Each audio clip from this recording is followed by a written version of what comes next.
السلام علیکم دوستو، آج کی اس ویڈیو میں ہم صحیح بخاری کی حدیث نمبر 33 سے لے کر حدیث نمبر 38 تک کا مطالعہ کریں گے۔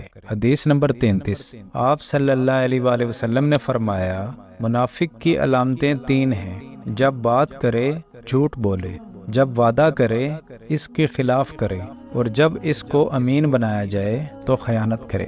حدیث نمبر 34، رسول اللہ صلی اللہ علیہ وآلہ وسلم نے فرمایا کہ 4 عادتیں جس کسی میں ہوں تو وہ خالص منافق ہے، اور جس کسی میں ان 4 میں سے ایک عادت ہو تو وہ بھی نفاق ہی ہے جب تک اسے نہ چھوڑ دے۔ وہ یہ ہیں: جب اسے امین بنایا جائے تو امانت میں خیانت کرے اور بات کرتے وقت جھوٹ بولے، اور جب کسی سے عہد کرے تو اسے پورا نہ کرے، اور جب کسی سے لڑے تو گالیوں پر اتر رہے۔ اس حدیث کو شعبہ نے بھی سفیان کے ساتھ اعمش سے روایت کیا ہے۔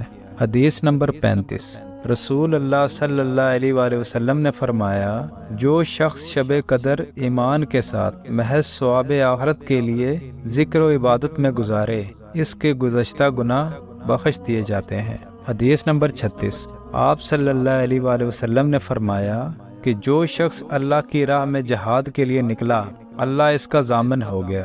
اللہ تعالیٰ فرماتا ہے، اس کو میری ذات پر یقین اور میرے پیغمبروں کی تصدیق نے اس سرفروشی کے لیے گھر سے نکالا ہے۔ میں اس بات کا ضامن ہوں کہ یا تو اس کو واپس کر دوں ثواب اور مال غنیمت کے ساتھ، یا شہید ہونے کے بعد جنت میں داخل کر دوں۔